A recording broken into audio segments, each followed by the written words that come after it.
Break બાદ આગળ વાત કરીએ નોટબંધીના નિર્ણય બાદ મોદી સરકાર તરફથી કેશલેસ ટ્રાન્ઝેક્શન પર જોર આપવામાં આવી રહ્યું છે, ત્યારે નીતિ આયોગના સીઈઓનું કહેવું છે કે વર્ષ 2020 સુધી તમામ પ્રકારના કાર્ડ નકામા થઈ જવાના છે.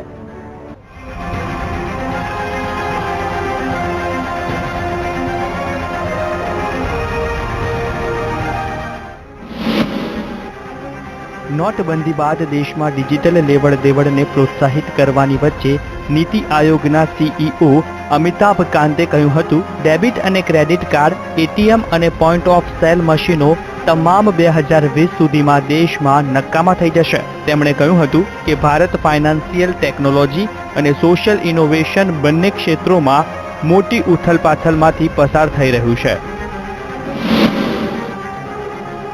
આ ક્ષેત્રોમાં ઘણી બધી નવી વસ્તુઓ થઈ રહી છે. આ ઉથલપાથલ ભારતને ઘણી આગળ લઈ જશે. મારું માનવું છે કે આવતા 2.5 વર્ષમાં એટલે કે 2020 સુધીમાં ભારતમાં તમામ પ્રકારના debit card, credit card, ATM મશીનો અને પીઓએસ મશીનો સંપૂર્ણપણે નકામા થઈ જશે. स्थिति तो बद से बदतर है. जीडीपी हमारा घट गया, सारा लोग बोल रहा है, सारी इंडस्ट्री ठप पड़ गई. कैशलेस की बात कर रहे हैं,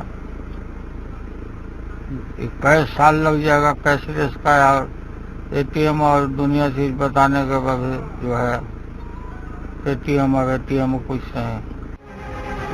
કાંતે પ્રવાસી ભારતીયોના સંમેલન 2017ના એક સત્રને સંબોધિત કરતા કહ્યું હતું કે ભારતમાં આ પ્રકારની તમામ વસ્તુઓ આવનારા દિવસોમાં નકામી થઈ જશે અને ભારત એક એવો કૂદકો મારશે કે દરેક ભારતીય માત્ર પોતાના અંગૂઠા લગાવી 30 સેકન્ડમાં લેવડ દેવડ કરવા લાગશે.